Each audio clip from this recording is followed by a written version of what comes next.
Hello everyone, this is Luke. Today I will show you how to block someone on Discord. It's super easy and takes just a second. If you find this video interesting, leave a like and don't forget to subscribe. Now, let's jump into Discord. We are on the main menu and we go to the Discord server where we can see people in the chat. Let's say someone sent a bad message and I want to block them.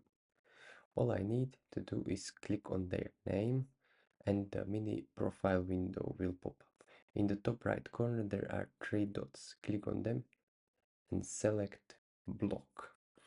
From now we will no longer see their message, post or any activity.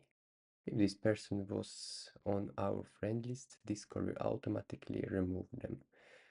And that's pretty much it for this video. Thank you for watching and don't forget to subscribe.